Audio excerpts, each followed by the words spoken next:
stream. But hello and welcome if you are new here. Hi, my name is Erin Gray. I use they, she pronouns. I'm a queer vibe streamer here on Twitch, and tonight is our very, not first episode, but our third episode of Codename Good Game.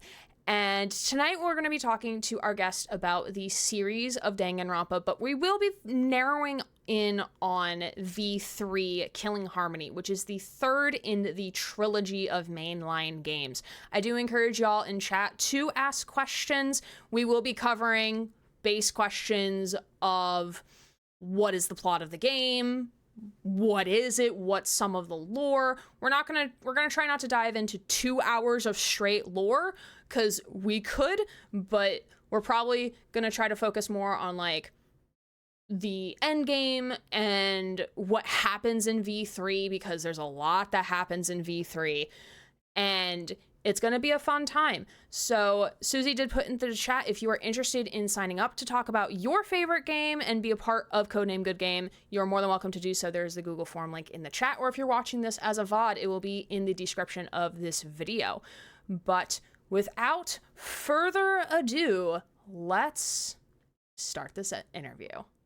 Was created with the intention of interviewing people about their favorite game and why they love it. Regardless if your favorite came out 20 years ago, 2 months ago, or if it's an indie game or a AAA experience, or you yourself are a content creator or just a fan of games, I want to talk to you. I've been gaming for over 20 years, and with new games coming out every day, there's quite literally not enough time in the day to play all of them. I'm Erin Gray, and this is Codename Good Game, where any game can be a good game.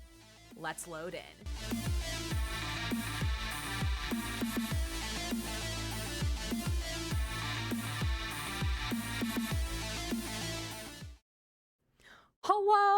Hello, special guest. Hello, jazz hands. What, were you a theater kid too? I was a music major in college. We didn't have a theater program, and so it a little bit rubbed off from just doing the music things. But yeah. I did dabble a little bit in middle school and high school, but not enough to the point of I would claim being a theater kid, but I was a music kid, so it was close enough, but no cigar. Well, hello and welcome, Fozzie. We're so happy to have you here. It's our third guest for Codename Good Game. I hope you're doing well, and it is her birthday today, so we will do some happy birthday celebrations at the very end of the stream. But I do want to give yourself an opportunity to just introduce yourself, tell us a little bit about you, and I have been asking every person who's been a guest on this not podcast so far, what was your very first video game that you ever played? Okay, so a little bit about me. One thing that, if you've ever looked at my bio on Twitter, not X, we don't call it that. One thing in my bio, I describe myself as God's weird daughter, and I take great pride in that. I'm very, Christian, very faith-based, and sure, just I love to love people because that's what Jesus did. I am an educator. I'm the third generation educator in my family. Specifically, I do language arts and history, but growing up in school, I was pretty much well-rounded in all of the subjects, so I could do any on a whim. Just give me 10, 15 minutes to prep, and the kids would be fine. Relatable. I was going to be a teacher and then decided not to be. So we in the higher ed space, we applaud K through 12 because first of all, we wouldn't have our students if they didn't get through K through 12. But second, y'all's work is thankless. Thank you for all the work that y'all do. And also knowing that I decided not to be a teacher after student teaching because oh man, you need a certain brain, and I don't have that brain. You gotta have a brain. You gotta have the thickest backbone humanity. It's bad news bears out here. I can just tell you right now, it is bad news. Yeah, especially in more recent history. So in terms of growing up around video games, I attribute that a lot to my brothers. Mm-hmm. So I didn't really play too many video games growing up, but I was always the girl who kind of just like sat on their bed and just like watched them. Like Right. I really hyper focused on like the story and the characters and the character designs and the scenery. And it's the equivalent of like being a grandma watching her stories. You know what I mean? Like Days of Our Lives. Like Yes. that's me. That was my grandma. She would record Days of Our Lives because her husband Yes. would, like, he worked like 6:30 to 3:30 p.m. at his Mhm. at the plastic plant up in Maine, and would record it. Well, like, I think she watched it live, but would record it so they, when they go to bed at 6:30 p.m., they could watch it again together. It was like really, really cute. But yeah. Oh my gosh. I'm hearing my grandma's voice. Like, did you watch the stories today? Like, no, Sharon. No, I didn't. No, Sharon. Yeah, But so in terms of games that I did play, um, just going through like Sesame Street, ABC, 1, 2, 3, okay. those games for PS2. Mm. Battle for Bikini Bottom, obviously. Ooh, I think I played that one. I Yes. think I played a Guitar SpongeBob Hero, game. one, just the one. Guitar Hero, most definitely. Like that Mm-hmm. is hyperfixation for life right there. And then a most recent one, I say quote unquote recent because this was like a few years ago, Lollipop Chainsaw. Oh, yeah, that one like rings a bell. It I is mean, like a it's big got bell. like Tara Strong and um gosh, Amanda from Saw, Shawnee Smith, like really good voice cast. It is just Ooh, mindless okay. fun for the sake of being mindless, and I Mm-hmm. absolutely adore that. Mm-hmm. But yeah, those are. I gave a lot of answers. For what was your first game? Well, let me begin. When I was born. It all started when I was born. Yeah, which we won't be talking about any of the ones that you just mentioned. We're going to talk about Danganronpa, which, Yes. how did you come to play it? Because I mentioned right before the stream, like we officially cut this VOD to start, that I got into Danganronpa because a friend Mhm. at band camp was like, hey, you might like this game because you played Phoenix, right? And then 4 years later, when we graduated and I finally got my gaming PC, I played it and was like, oh my god, this is crazy and I love it. Mhm. So, how did you come to play Danganronpa, and like kind of like what encouraged you to try it out? Okay. Yeah. So I got into Danganronpa watching Let's Players, Mhm. so like watching my brothers play video games translated into me really enjoying Let's Plays. Mhm. Specifically, I have to shout out John Wolfe and Mhm. One Shot Plays, where One Shot Plays, their playthrough was really interesting. That's how well, one of the second playthroughs I watched of V3, where anytime a character said despair or hope or there was an ellipses, they would take a drink of like a Bloody Mary or Oh something. no. And this was like, I can't remember how many episodes there were, but like, those trials take like hours. Oh yeah, And because so each spread game just across, gets longer than the yeah, last. and we'll get into that, I think. But like Yeah. across that entire playthrough of V3, the number of shots they took had to have been like in the thousands.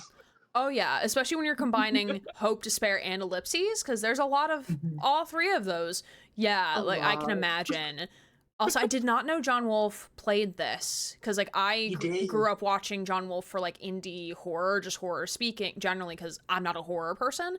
So like, Mhm. and I know like more recently with this content he does horror, but he's also playing other stuff. So now I'm gonna have to go find that because I'm like I want to Yeah. see this man's reaction to stuff because And I just like, love his reactions, like because he's like yes. so like this So, stuff doesn't scare me type of thing, and now I'm like I need to know how like you handled this and what you thought.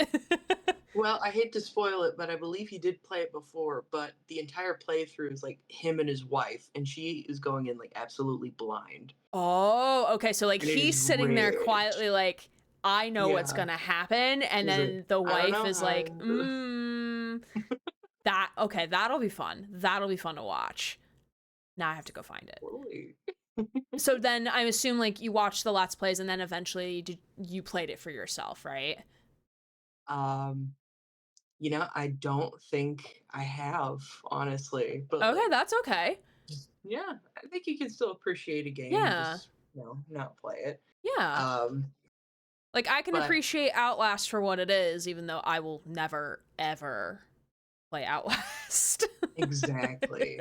Same Z's. And also because, like, I feel, and we'll probably talk about this with Danganronpa or, like, other puzzle mystery games akin to, like, Phoenix Wright or Mhm. these other games that are not branching narratives in the way of, like, Detroit Become Human, As Dusk Falls, but they have one linear story. And, like, once you kind of know the solution to the puzzle and, like, you know what's going to happen, it kind of takes away from, like, not necessarily the incentive to play, but I don't know, like I guess fun factor, because like you know what's gonna happen at that Yeah. point. But it Yeah, feels like they drag it out until you get to the quote unquote big reveal, but you already know. Like I'm already right. thinking of like that very first trial in the first Danganronpa, if you know which Mm-hmm. one I'm talking about. Yeah. Mm-hmm. Which I did mention to chat, and I'll mention it again. There will be a lot of spoilers for everything from the first game all the way through V3. So now is the time that if you don't want spoilers for any of those games to probably back out now and have your Hmm. peace and come back later. Because That might be a good I idea. think Fozzie will agree with me that it is best to play these games with like little to no anything, and Yes. especially for V3, I feel, because it Hmm. ties everything together. And we'll talk about our opinions and thoughts about the ending of V3, but it is best to go in not knowing anything. Agree. What they said. Yeah. What the streamer said. So, speaking of talking about the story of Danganronpa, would you be able to give us like a kind of like because again, we're going to be talking very broadly at first and then we're going to kind of narrow into V3 specifically. But could you kind of give us like a brief overall view of what is Danganronpa about plot-wise? And we could talk about mechanics as well, but like what is the plot? What's going on here? Yeah, so the main focus, I did scramble a few notes here in the 10 minutes before we started, but what I have and what I remember, um, pretty much throughout every Danganronpa game, there is a set around these talented high school students who they are commonly referred to as ultimates. These ultimates refer to their talents. So, like ultimate chef, ultimate pop star, ultimate assassin, all these different things. And these students attend a school called Hope's Peak Academy, which is more like a government run thing, but I don't want to get too far off track on that. So this group of students, I believe somewhere between like 14 and 16 of them, around that range, Mm-hmm. they are trapped in this intense murder mystery whodunit, where they are trapped, whether it's the academy itself, or if you're talking Danganronpa 2, they're in Jabberwock Island. Um, They're the on only way vacation. vacations Vacation with their teachers. with their teachers. So they're essentially trapped in these different locations, and it's like a last man standing. Like, if you want to leave, you have to, you know, take out. There's a lot of air quotes going on in this Yeah. story. They have to take out one of their peers and get away with it successfully without being marked as the blackened or, you know, the person who The did it. murderer. The murderer. The I wasn't sure murderer. if we were allowed to say murder in this game. Murder.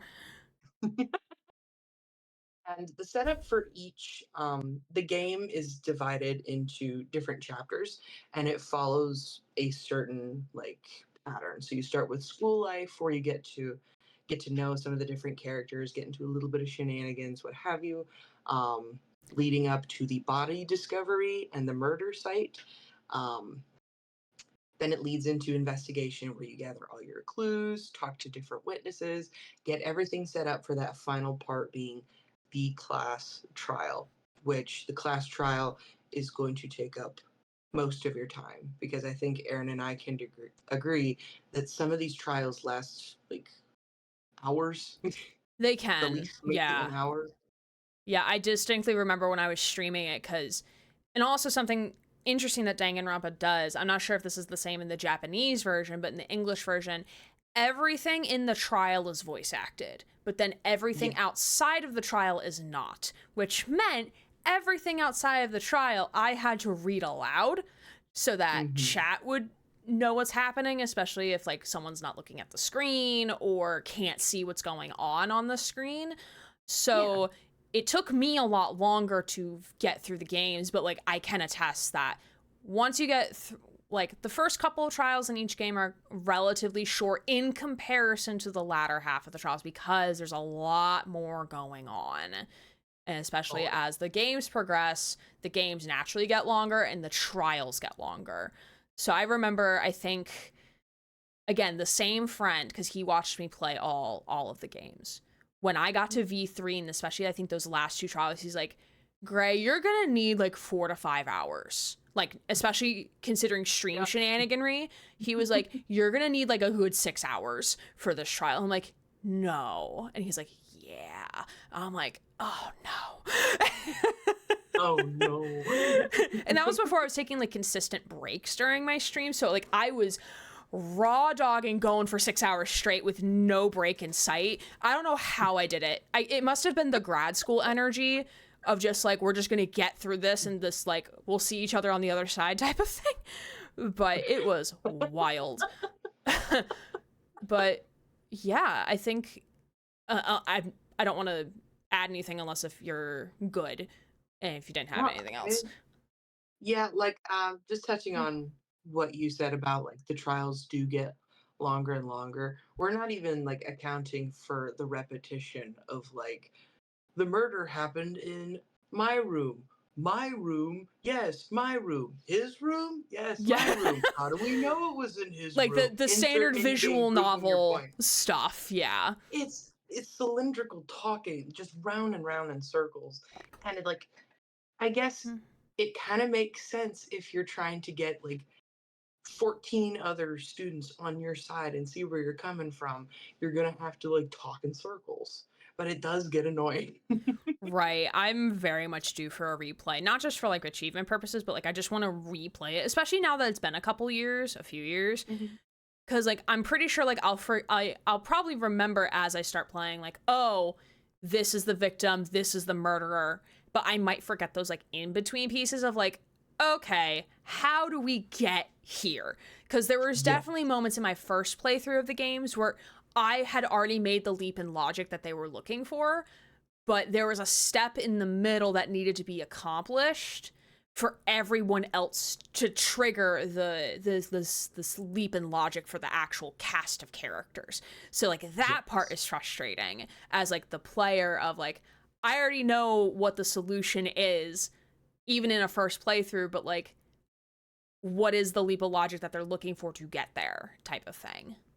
Yes. And a perfectly good example of that, again, spoilers for almost like a 10-year-old game, whatever, but um the the one that I thought of, like the trial that I was thinking of, first Danganronpa, where gosh, what is that girl's name? Which trial? The very first one in the very first Oh, game. Sayaka? Ayaka, yeah. So she gets killed. You see something written behind her in blood, and it looks like numbers. But hey, maybe if I turn my head upside Yeah. down, oh my goodness, it's Leon. But no, we got to spend another hour in this stupid trial. We have to spend an hour in the bathroom and then like 3 hours trying to figure out like what if you just turn it upside down? Because I'm pretty sure that's also something that happened in Phoenix, right? So like my Yeah. brain instantly went there, and I was like, just turn it upside down. Now you know. Now you know the things. And But this is what yeah, teaching is like. I see why you didn't get into education the way you yeah, yeah, and this Fozzie is giving a very, very basic explanation, because in each game there's gimmicks, kind of similar to Pokemon where there's like different gimmicks. Each trial has mini games, fun fact. And they always kept the most frustrating minigame across all three of them, and I'm so mad about it. It's Hangman's Gambit. They've changed the iteration of it 3 times across all 3 main games, and they couldn't get it right. And it's just like, this game sucks. But I think if I had to remember, Debate Scrum from V3 is one of my favorites, simply because of the music of Debate Scrum. But I think if I had to pick like an actual game, like based on mechanics, I think Mind Dive from 2 was my favorite. Ooh, I liked Mind Dive. Yeah, Mind Dive was fun. Yes. I'm thinking of V3, the one with like the car, and you have to hit like different letters to spell out an answer. Oh yeah, I remember that one. I think that one had good music too. I think. Yeah. If I remember correctly. I mean, I'm not a fan of it like functionality, but just like the aesthetic of it and just how like silly it is. oh Fitting yeah, into because how like silly the rest eventually of it is. you hit the people on the road and they join your car, that type of thing. Yeah, that was silly, but I like it. It was fun. Whimsy. We're not hitting them, we're picking up nicely. Yeah, we're picking them up very nicely, very kindly, very demure. Respectfully, with the front bumper. And I think also, like, just to provide some additional context as to, like, why are the kids... Yeah, because they are technically high schoolers. They are technically high schoolers, so they are kids. Why are they doing this? There is an end game. It's not until, like, last person... Like, technically, yes, in the logic of the game, that Monokuma, who is the mascot of... Yes. The cute little bear. The cute little bear that you often see associated with Danganronpa, which I don't think I have a plushie yet. I don't think so. I think I sent one to someone else because I was like, here's a gift for you. But it's the black and white bear with the little red eye is Monokuma, the mascot. And basically, as you're going through the trials, you're learning more and more about who is pulling the strings, or what is pulling the strings of the overall game, and trying to take down the headmaster. Because I think at some point they eventually, Monokuma eventually says, like, if you're able to prove who it is, we will let you go free, essentially. Yeah. So as they're going through the trials, they're learning more information, they're working together, or trying to work together to figure out the essential whodunit. Who is the headmaster? Who is the one keeping them trapped in the school? And, or wherever location they're at. And again, we are getting very bare minimum into the lore aspects. It goes a lot deeper than that. And I will also mention, this is not a dating game, sadly. Well, again, high schoolers, so that you can't actually date them. But because like you had mentioned, like, oh, there's school life, you can get to know people, and there's shenanigans. It is not dating. This is not a dating sim. Absolutely not a dating sim.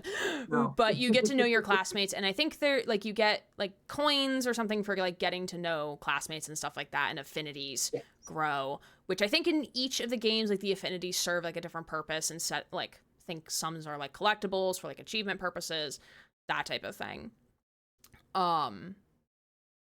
Yes, and there is, I think we've mentioned this already briefly, but there's 3 mainline games, which is the trilogy, and then there's technically 2 spinoffs, because there was the Danganronpa Ultimate Edition, where it was for the Switch, where it was like all 3 games, plus like an extended version of V3's minigame of the beach, like the beach episode. And then there's the game between 2 and V3, which I think is like... Ultra Despair Girls. Which I think everyone hates. I could be very wrong, though. It has its moments, but it feels like it doesn't really like fit. Right. And it has nothing. I don't think it really has. I mean, for me personally, it doesn't really have anything to do like switching from 2D to 3D. I thought that was kind of interesting, but it just didn't feel like a Danganronpa game. Right. Yeah, because essentially Ultimate Despair Girls was a third-person shooter with maybe some puzzle elements. Maybe. And some very questionable situations involving children.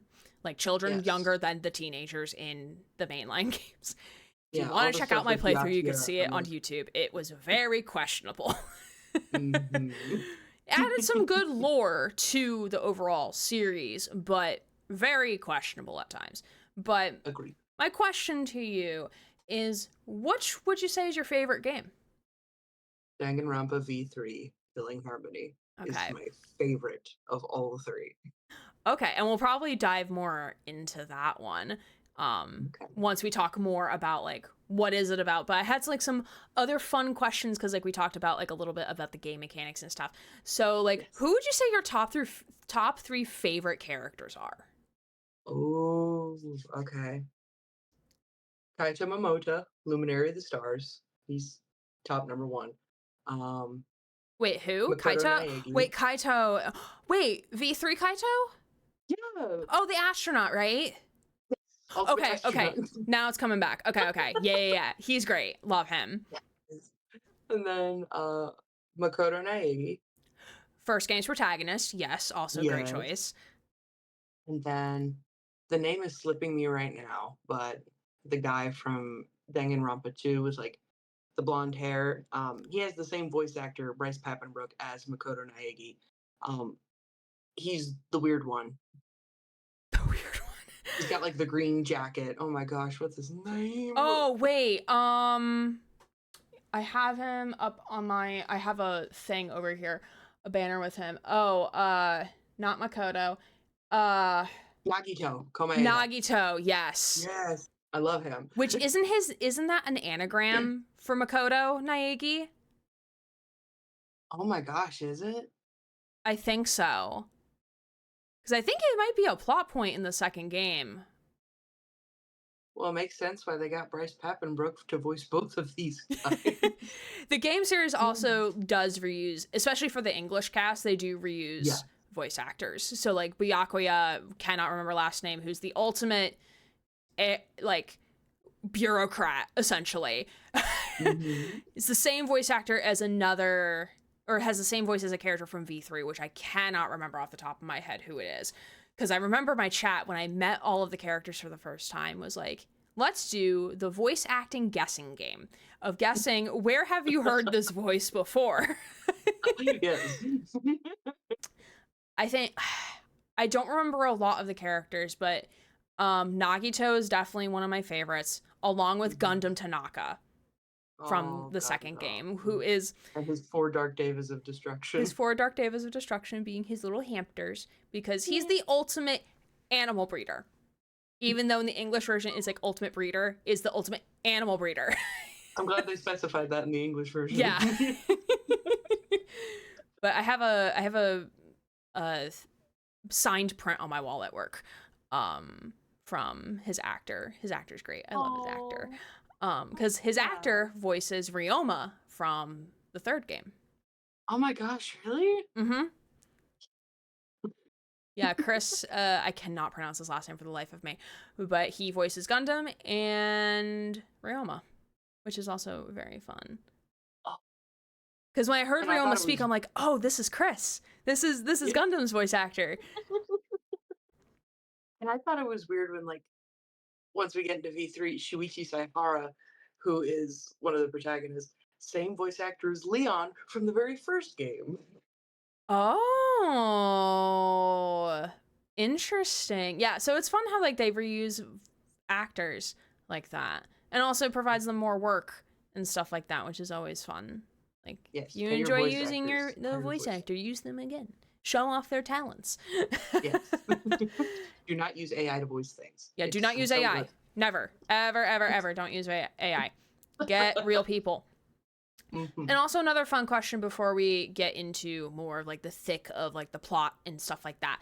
If you, Fozzie, had to have an ultimate ability, or not ultimate ability, I'm thinking, like, another game, I guess.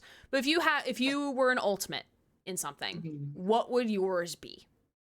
Ooh, ultimate singer. Definitely. Ultimate singer?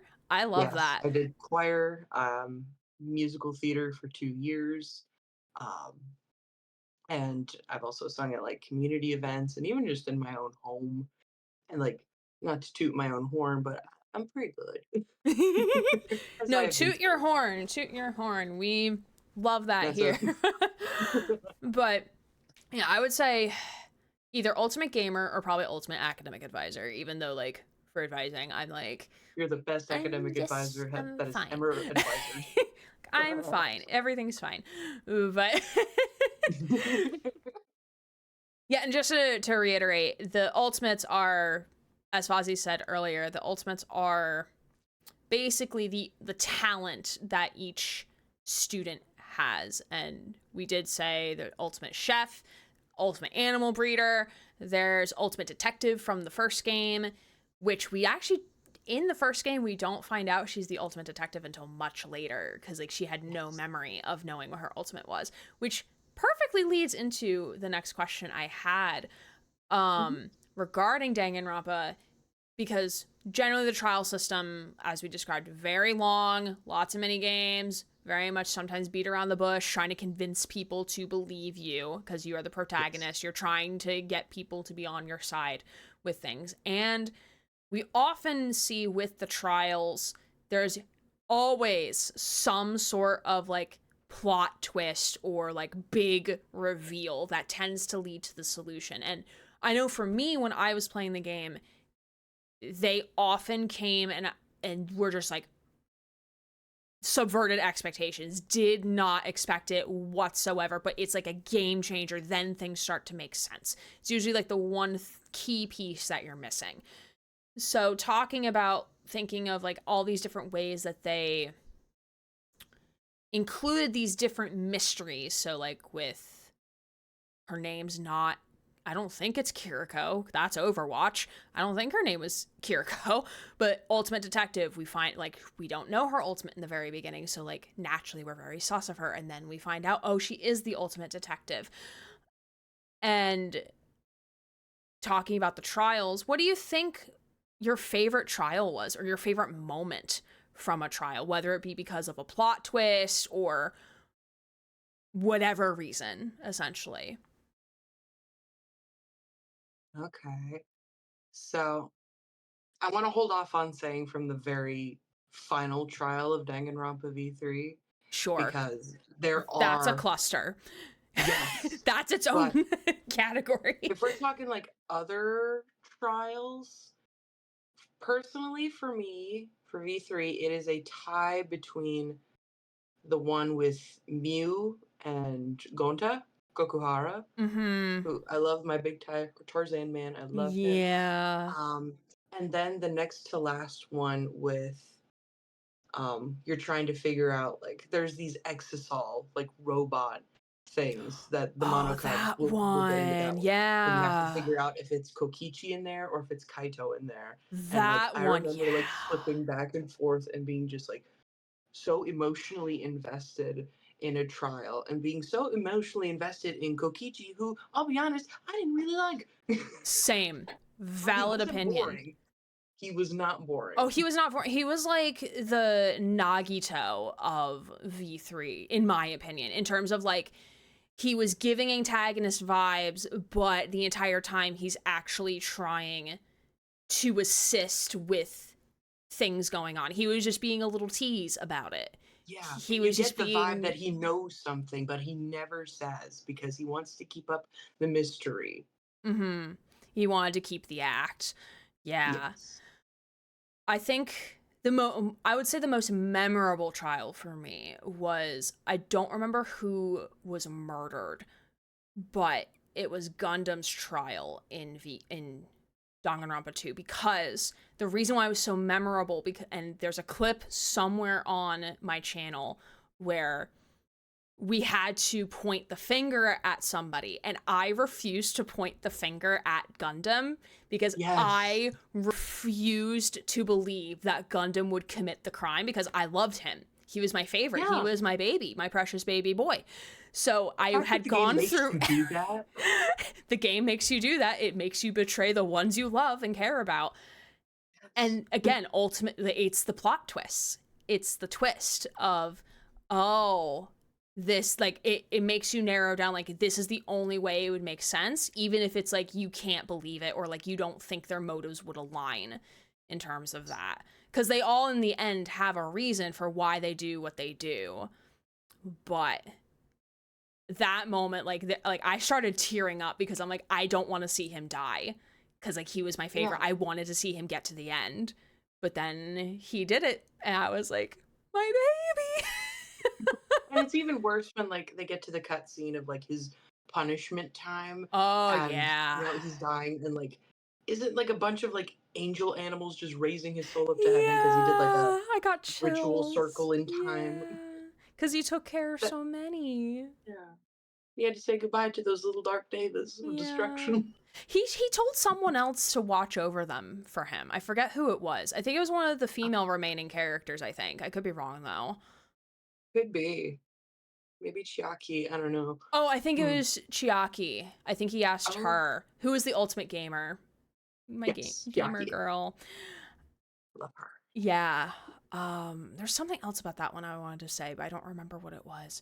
Oh, the punishment time. So after Mm. you convict, or you point the finger and you explain the reasoning as to why, and there's the fun mini game at the end where you put all the puzzle pieces together into form of a graphic novel, usually, I think, Mhm. across all 3 games.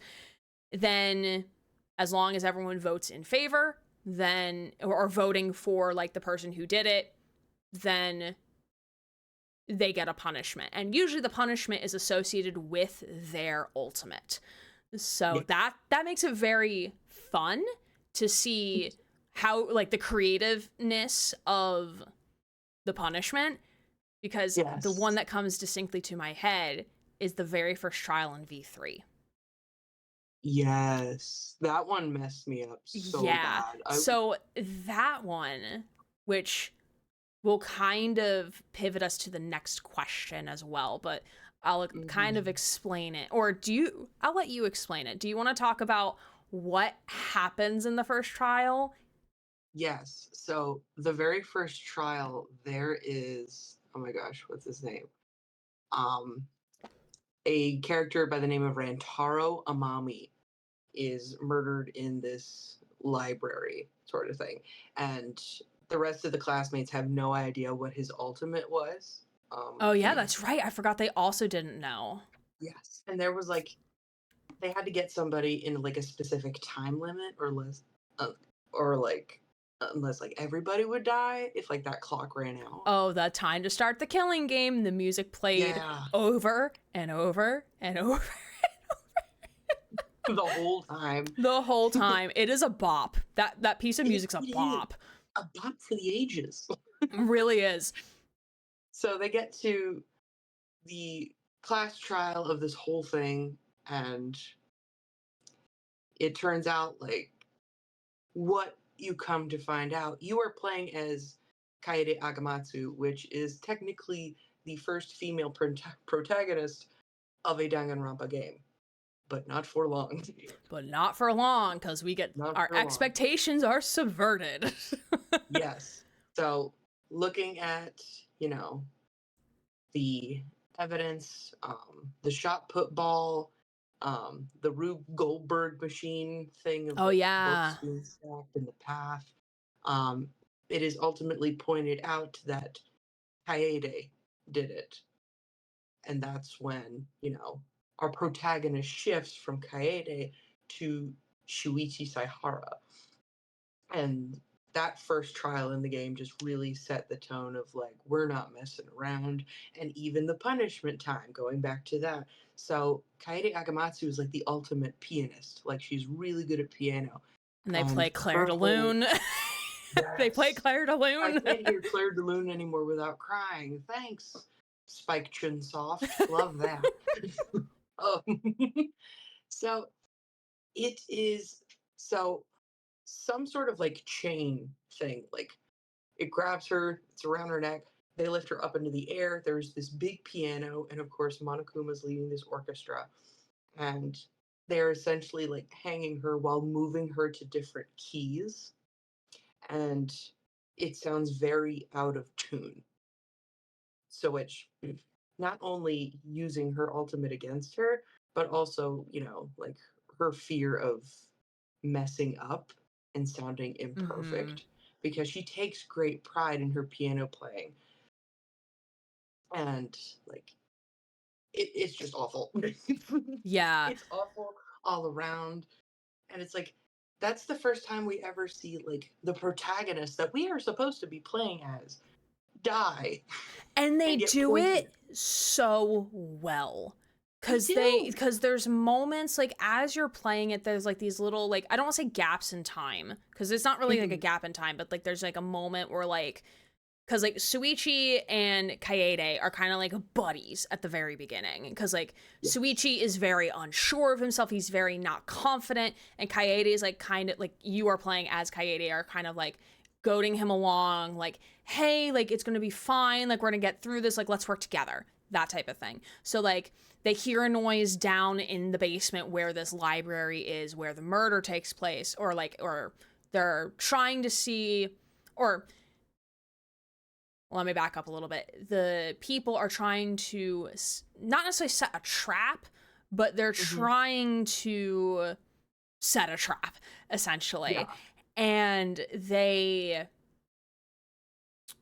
there's like a little commotion that happens downstairs, and Suichi goes on ahead, and Kaede stays back and is like, hold on, I'll be there in a second. So when you see that again in the trial, because like in the Yeah. moment you're like, oh, she's just taking a second, maybe she's collecting her belongings, like our Mhm. minds fill in the gaps in a way.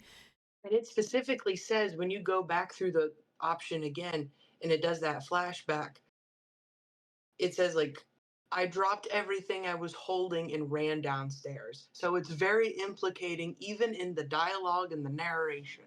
Mm-hmm. And especially like when she first finds that shot put ball and like Shuichi asks like what is that? And she's like, nothing. She's like, I put everything I was holding into my bag. So it gets even worse. So Right. it So was like like hiding in plain sight of like, maybe she really did do it. right. Like, And it's those little interactions that like especially like I remember when I was playing, like I did not even consider, because again, it's subverting the expectations. Like they lulled us into this sense of security with the first two games, like, oh, it can't be the protagonist. It's not gonna be the no, player character. And they the wouldn't do way that. they flip it during the trial, because I believe Suichi is another ultimate detective or like something along those veins of being a detective investigator, that type of thing. Kaede Yes. in the trial is like, Suichi, you know what it is, like you need to bring forward the truth, because Kaede can't be the one to say it.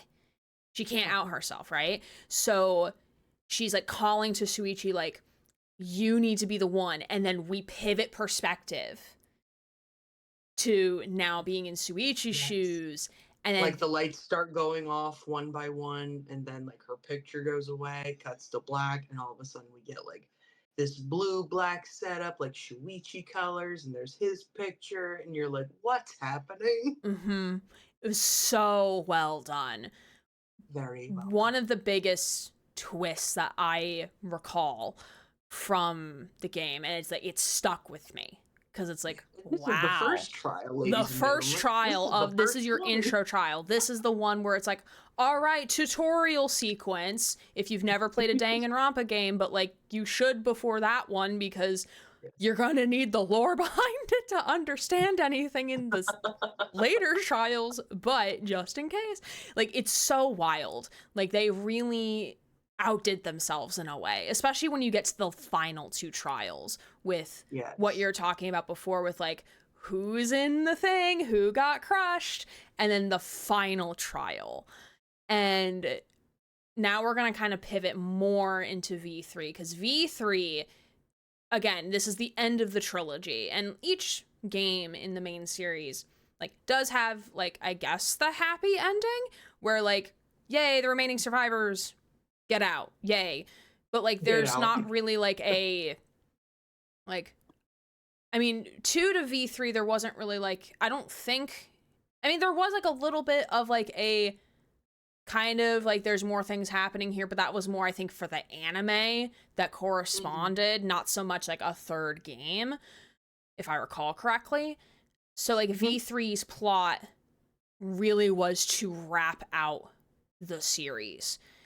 And I'm trying to, where's my place? My place is right here. So let's talk about the plot of V3 specifically. And why is it significant? Why is it so important to the mainline series? Like, why is it? Why? Because essentially, like, this is your favorite game, I would assume, for what happens. So tell us more. Absolutely. Tell us more. Enlighten us.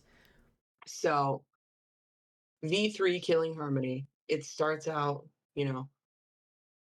the same way, like all these kids, like they wake up in this random building, they don't know what's going on. Um, and it starts out that they don't fully know who they are. Like they are just regular kids. And then we don't get Monokuma just yet, but we get something fairly close and a little bit more annoying, the Mono Cubs.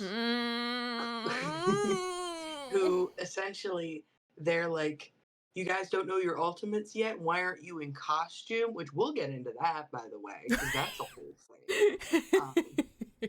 So then, like, bibbity bobbity boo, Cinderella transform. Oh my gosh, we're ultimates now. And that's where it essentially begins. Everybody's got their ultimate talents, trying to figure out who's who, forming bonds, forming alliances. And it feels really much like the same as the first and the second one. Like you just go through the motions of we're getting to know our classmates. There's a murder. We got to investigate the murder. And then who did the murder? But there really is like a lot more to it. And before we get into anything, just fair warning, it does get very, very, very meta. Mm-hmm. We did have a quick question in the chat on like who are the Mono Cubs? Okay, so the Mono Cubs, I actually have that pulled up. So they are essentially like the children of Monokuma. Again, in air quotes. How many times have we done air quotes in the past hour? That's we did have someone also say in chat, take a shot every time air quotes are used. Yes. Every time we say hope or despair or there's an ellipses or we use air quotes. Right. Yes. It should also be mentioned that like the Monokuma, Monocubs, and in the second game, Monami, they're all robots. Essentially yes. Robots. For purposes that I don't know if we'll fully explain, but they are robots. So they're not like actual plushies, they are robots. So the kids being Monokuma's children is just like a robot having robot toys, I suppose. Yes. And they are essentially Monokid, he's the blue one with a guitar. Monosuke, he's like he's got like this tiger stripe situation going on. He's more of like the intellectual. We got Monotaro, who is, red and white. Monodum, he's more full-on robot than the rest of them. Yeah. And then the only girl Monocub, that would be Monophony. Mm-hmm. So that's all of them. And each one one of them dies per trial as well. Yes, per trial. So you'll notice when we were talking about Kaede's trial, near the end, before like some sort of like spike thing gets knocked down, like as if you were closing the lid on a piano. And it is actually Monodum who pushes, I can't remember, is it Monokid or Monosuke? It's Monokid. So he pushes Monokid in. Monokid gets killed first. And then, let's see. The one with Kurumi, the Monosuke, he gets it. And I can't remember if Monodum just destroys himself during one of the executions. He does. Yeah. That sounds And we're familiar. just left with Monotaro and Monophony, who have a weird romantical Yeah, relationship that was going on. weird. That was Yeah. weird. Getting real deep into like the soap opera type thing. Yeah. But yeah, Yes. those are our lovely mono cub children. Children, again, in air quotes, take a shot. Don't actually. Take a shot of water because it's hot out. It's been I got Mountain scorching Dew. today. It is hot. Mm. Yeah, All right. Did we so have any other questions so far in chat?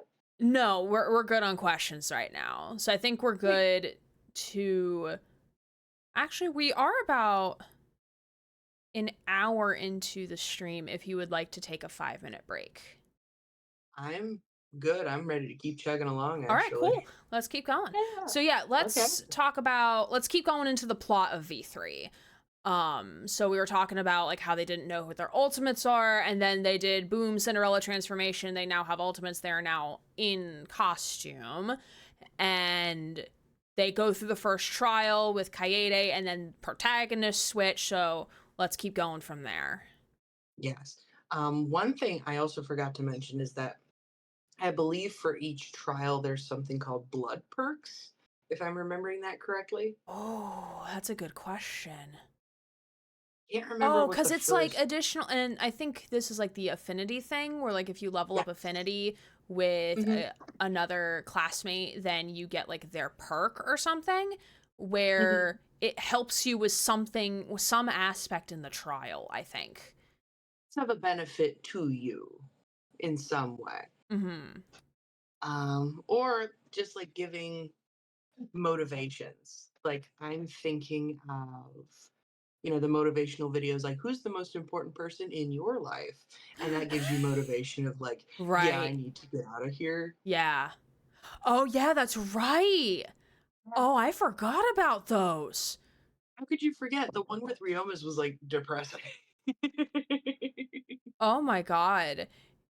Yeah. Um, I must have blocked those from memory because I must have been traumatized or something. Like, to be fair, V3 did like a lot. There was a lot going on. It's the well, longest game. It's the longest game out of all three. It took me forever to finish streaming it because I wouldn't be surprised if towards the end I'm like, I just want to get through. We just need to finish it because I want to move on. But like I was saying that like frustratingly because it was so much longer than I anticipated, but also like I was excited to finish it because I was like, oh my God, like I need to know what happens.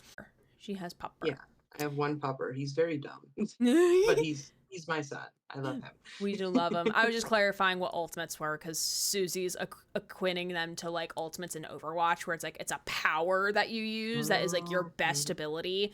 So I was just like clarifying, like, no, it's like a talent that you have, but like the people who have these ultimates are like 10 times as yes. good in that area.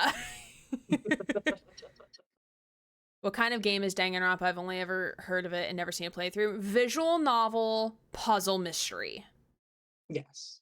Think of it like Phoenix Wright, but the trials are absolutely batshit crazy, and the Also, yes. plot twist even more. Have you seen playthrough Phoenix Wright? I've seen bits and pieces from like Game Grumps, I think. I Okay. think they played it. Yeah.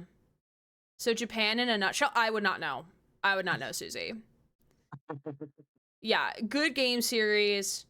Again, if you don't want spoilers, probably a good time to vacate the premises, because Yes. we are heavily going to be spoilering the fuck out of the third game, the third main series game at least.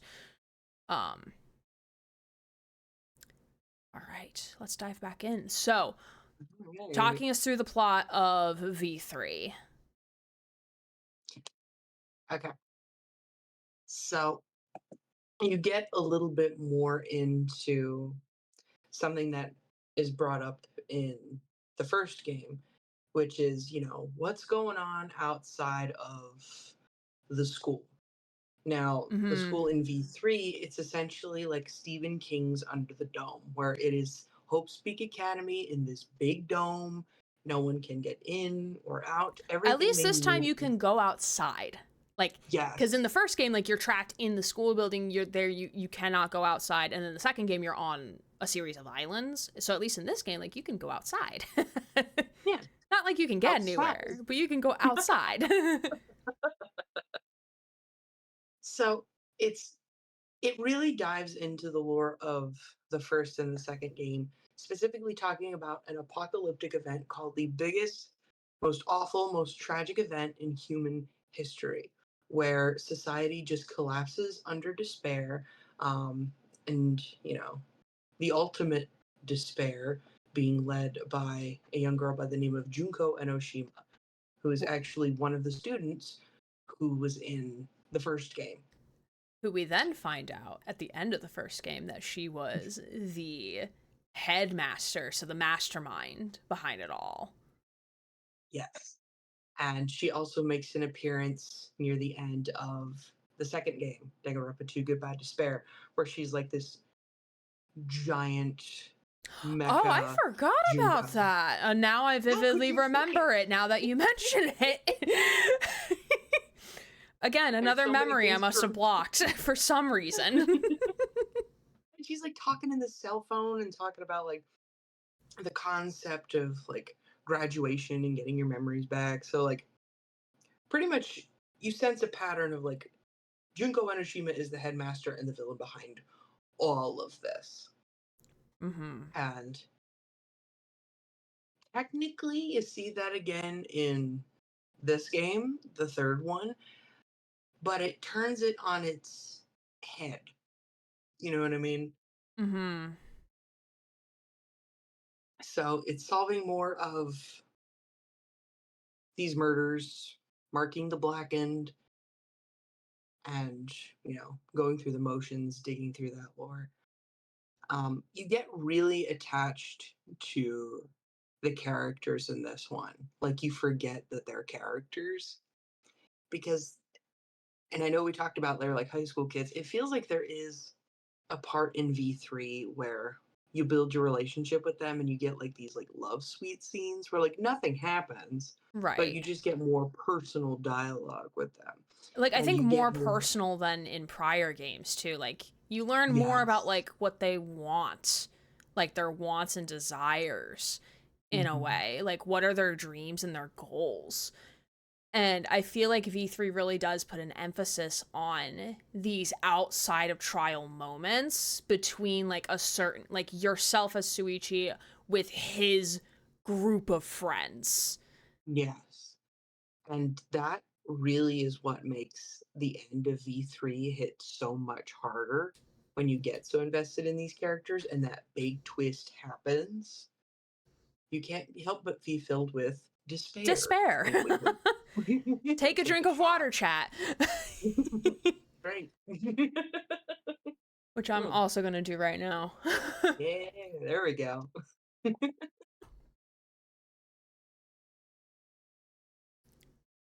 So let me think here. Oh gosh. The only thing I can think of is like I really want to talk about the ending. I think trying to think if like there's anything major that we should talk about before talking about the ending. But I think like Mhm. I think it was also safe to say like the first two games, like as we're going, you as the main character are going through the trials, you and your core group of friends that you start forming like this tighter bond with. You're similar to the first two games, you're trying to figure out how to get out. You're trying to figure out who the headmaster is. You're trying to figure out these other puzzles. But again, unlike the two games, like there's more things happening and there's a lot more going on and like weird stuff that we haven't seen before. Because I know, Fozzie, you mentioned the Exisals, which are these like Mhm. groundskeeper type robots, if I recall correctly. Yes. Um, and things do start getting weird towards the last two trials, if I remember, if memory serves. And eventually we get to the final trial, and always the final trial of the three games is the reveal trial. You are putting the headmaster on trial. You are proving whoever it is, who the headmaster or whoever they are, that this is the headmaster, and this is, and like all of the mysteries come resolved essentially. So Yeah. like any loose ends essentially that are left over are now resolved. So I think we set ourselves up to talk about the finale of V3. Yes. So go Okay. for it. Talk us through it. Okay.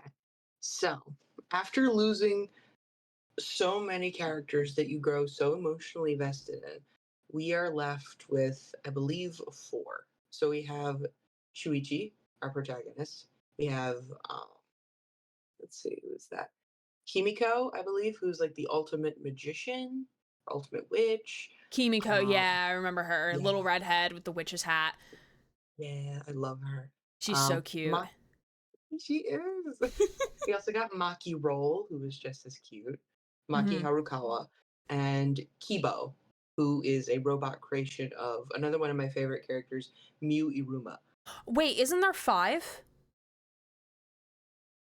Or am I misremembering something? Of the, let's see, I Because Ultimate Cosplayer?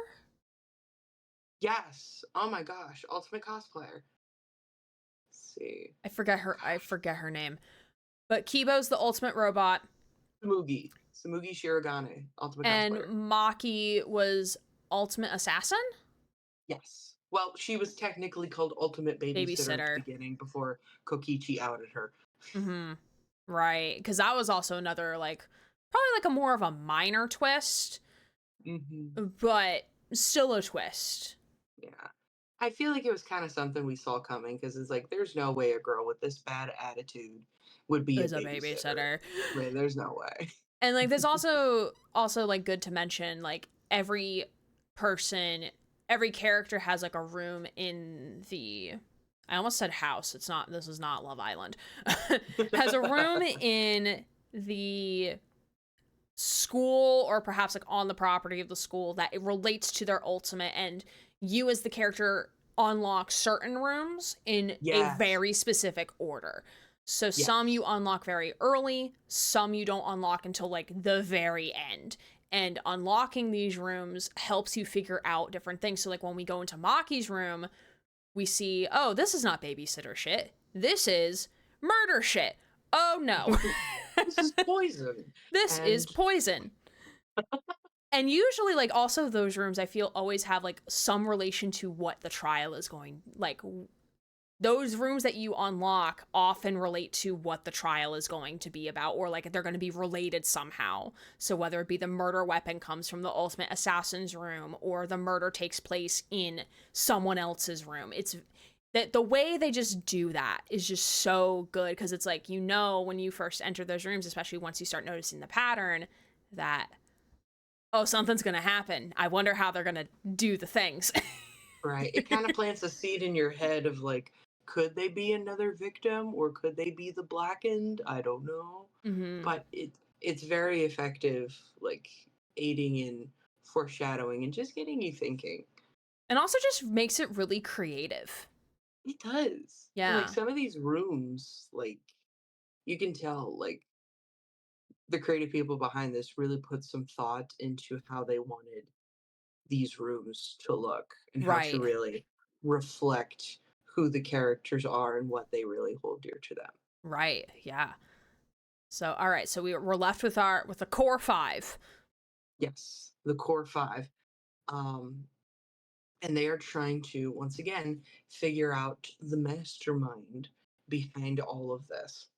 And the heel turn, I feel, initially starts when Shuichi gets the bright idea of saying, let's circle back to the very first trial from when we first got here.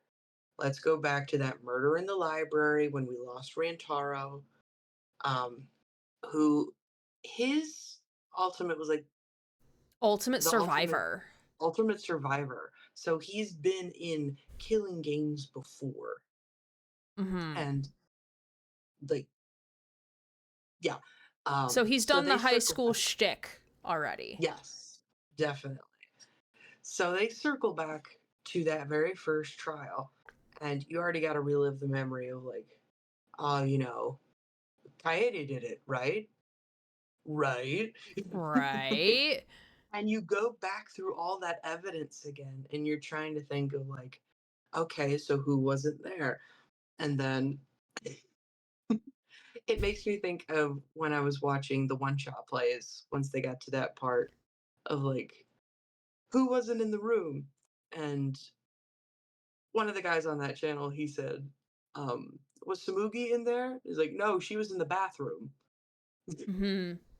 which connects to like there's a secret passageway from that bathroom into that library. And that's where one of the reveals like clicks. And so you confront Samugi about it. And of course she's like, deny, deny, deny. And one of the things that they do here that like really got me emotional as well is that the other characters are cheering her on. Like, you can do it, Samugi. We need you to defend yourself. Like, show us some evidence that you didn't do it. And she can't because she knows she was in that bathroom and she's just coming up with excuses. And it's Mhm. like they don't want to implicate their friends because, like, Sabugi, me personally, she's a little bit annoying, but she's still part of the friend group. She made it to the top 5. Heck. Mhm. So, like, of course, we don't want anyone to die. We don't want to point the finger at our friends because we want to believe in Cuz them. And normally she in plays the same. Because normally in the prior two games, the mastermind was either someone who's already died or went missing, or something entirely not like an outside entity, from if I recall Yes. correctly. So this would be the first time that the game is like, okay, the headmaster is among you. Now you have to Yeah. point the finger to who it is.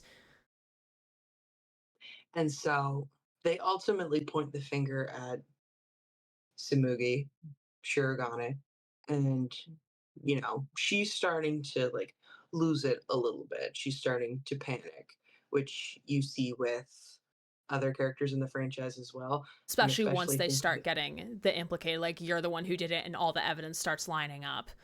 yes, and there's something that Samugi says. She's like, "It's Junko Enoshima," and everybody's like, "What?" And she's like, "It's always been her. It has to be her." And it's like, "Girl, what are you talking about?" Mm-hmm. And then all of a sudden, poof, in Samugi's place, there's Junko Enoshima just right there. And you could hear probably like a collective groan of the fan base, like, this again? Again for the third Ugh. time? What a boring ending. But wait, there's more. But then we get another twist. I'm trying to figure out of like, when's the big heel turn? I feel like this one might be it. So we know that Samugi Shirogane is the ultimate cosplayer, right? However, it's made known in that very first trial, like, can she cosplay actual people? To which she says, no, because she would get pox, which is like chicken pox, that rash of, guilt and anxiety Mm-hmm. for dressing up and acting like a real person. Mm-hmm.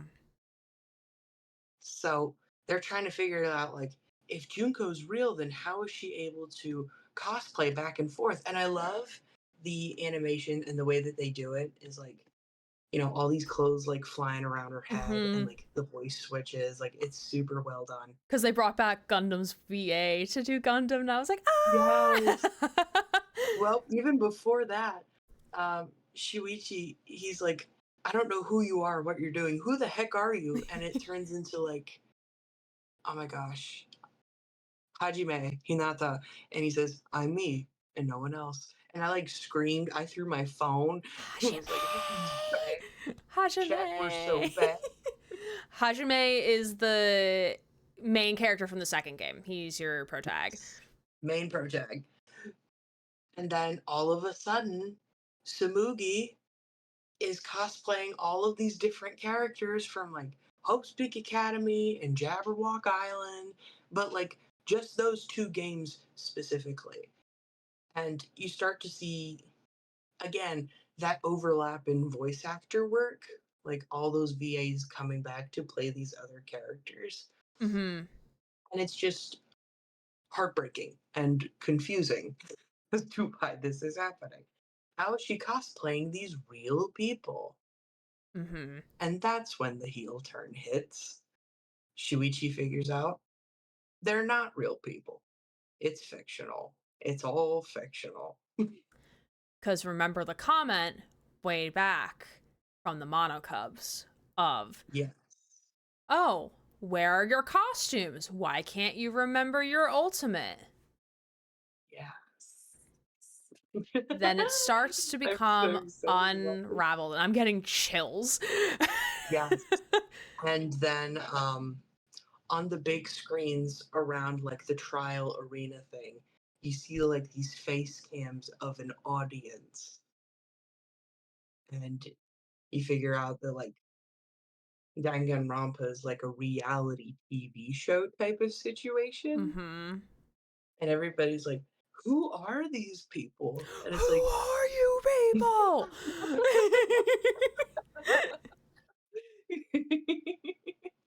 and so Samugi, she explains it like, this is top quality reality TV.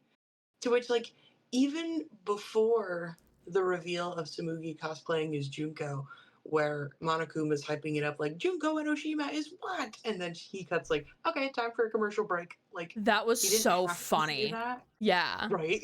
No, it didn't. But it's like the little things that they say throughout the game, like commercial break, ratings. If there were an audience watching this, they would eat this up. That's something Kokichi said that I remember. Mm-hmm. Like, it's those little tidbits that don't hit you like a bus until this trial specifically. Mm-hmm. And it's like it was there the whole time. And so, oh my gosh, like And there's the it is reveal. such a good. Yeah, it's such a good twist. Because the Mhm. two things, like, and well, one of these things that came to as we were talking, because I sadly forgot about Kiba, which I am amazed that I forgot about him because he's best robot, best boy. It is revealed that he is the audience character.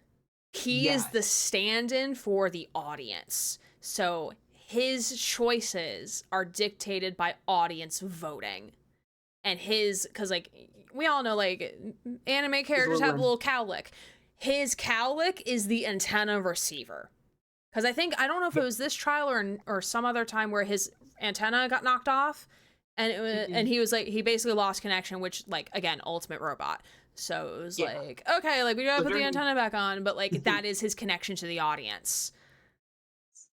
Also, if you notice, the pro tags throughout all three games, they have that little antenna as well. Right. So like Makoto has one, Hajime has one, Shuichi has one, which is Right. covered up by the cap, but then it's taken off once Kaede's gone. Mm-hmm. And so you could also count Kibo or the audience as a protagonist, technically, Wait, because they are actively part of the game. now that you're saying that, I'm having big brain thought. The antenna's for us as the player. Yes. We Because were like the villain we the whole are, time. like, it is our self insert, so it is the antenna to connect the main character to us as the player. Yes. I'm having big brain thoughts. It is a Friday. I should not be having big brain thoughts right now. Oh my So god. many big brain things Big happening. brain. Wow. And the other thing that they reveal in this is that, because like y'all have probably noticed, like, we're not saying Danganronpa 3.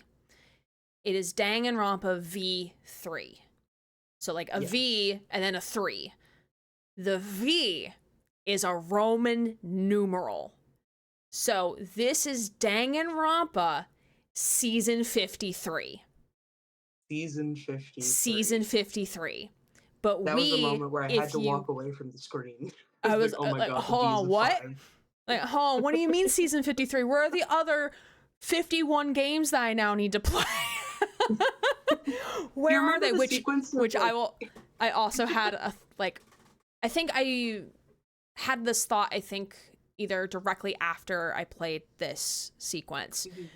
but it opens the door for fan games because there's Yes. so many fan games or like people wanting to create fan games for Danganronpa. So this saying that it is a seasonal reality show and there's been 53 seasons with who knows how many more, and I'm sure Fozzie can tell us why this show exists, but this opens the door for fan made seasons. Not that Spike Chunsoft is going to say like this is canon.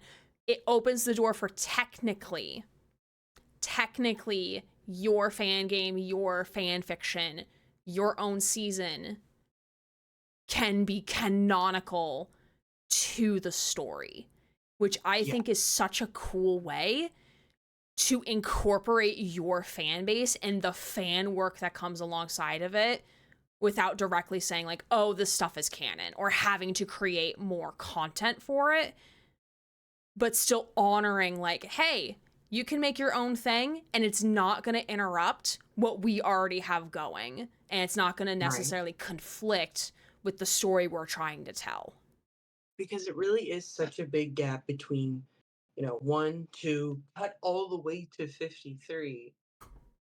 And like I've seen some of the fan made games before and how like they are very well done and they follow the same beats. And I'm like, oh, I could see this as something that Spike Chunsoft or like Kodaka would create and put out.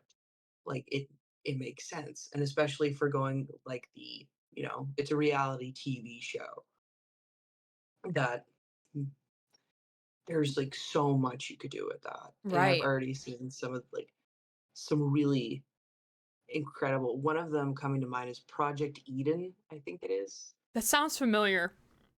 Yeah, Excuse I me. remember actually talking to one of the VAs on Twitter because I had found out that they were in that game. Oh, okay. And I just thought it was very, very well done. And like the Monokuma stand in is like this sheep or something. I think there's some like, They had some budget cuts.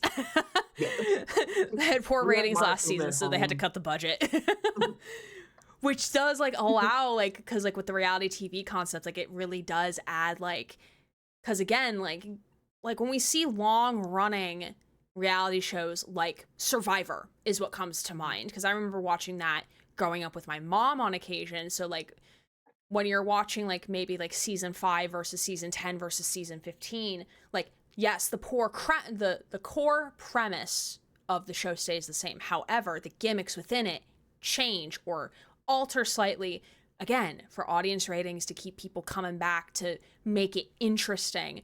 So there's again, like you said, there's so much you can do with that and like to engage with as not just a person creating the thing but as a fan. Hmm. Agreed. Another thing about this idea of this being a reality TV show, bringing it back to the Mono Cubs and the Mhm. shenanigans they get into and the things that they say, especially the little like TV cut-ins where they announce like it's time to get up, it's time to go to bed. It turns almost into like a soap opera between Monophony and Monotaro and their little relationship they got going on, and also making references to popular media. I remember it was Mono Kid. I remember there was a line where he says like, "Quit being so gloomy. This is the year of the Jets. Frick the Patriots." It's like what's the overlap between like Danganronpa fan and American football fan? And it's like I feel like they did that on purpose. Like you are making these references to like American media or sports or whatever you Which also in your that's head probably like localization as well. yes, localization, um, drama, romance, plot lines. It fits into reality TV. And the creation of the Mono Cups themselves, you get to a point in a popular franchise where you have to market merch.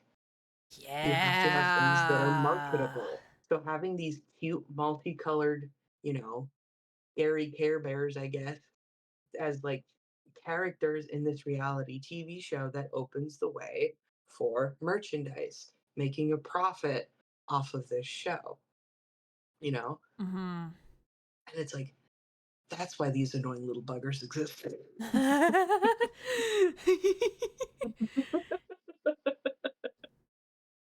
Yeah, and now that we kind of like talked about like, okay, like this is the giant reveal. This is like Yeah. what the 3 games have been leading to. Now, why does this show exist in the universe Essentially, of Danganronpa?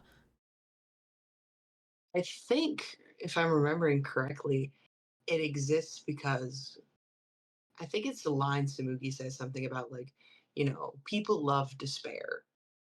And I feel like it's very much a commentary on how we approach like TV and even social media and news consumption. Right. People are really prone to, you know, when you look at good news or bad news, what do we automatically look at? We look at the negative news first.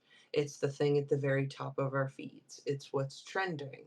It's what people, you know, it's what they look at. Like, people cling to despair. And Samugi says, like, you know, there's a market for this. These Mm-hmm. killing games, we have a market for people who love despair, but also the people who really like hope too. Like there seems to be a bit of a balance. Like, yeah, we like despair and we like seeing violence, but we also like to see the good guys win once in a while. So Right. they're just fulfilling a need in society through this violent reality TV show. Like that seems to be the rationale.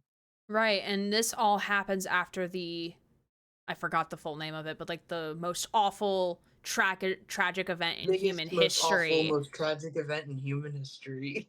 Yeah, where like this huge despairing event takes place, and now you have all these people who love and crave despair, but you also have the people who are clinging to hope at the same time. So they create there's this show now. So you mentioned that big awful event.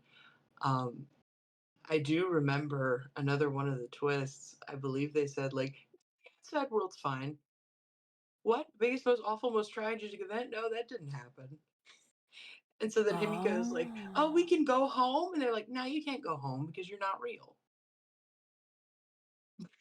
Oh yeah, cuz when they do their transformation, they forget who they originally were cuz like it's again, like it's like a reality show. You're being Hmm. hired or like cast to join Yes. the show, and for the purposes of the show, you are given an identity. You are It given. even cuts to like the audition tapes Yeah, it of like does. It Shinichi and does. Kaede of like, "I would love to be the ultimate detective. I know you already had one, but I think I'd be a really good one. Maybe I could be one that like kills everybody and I win."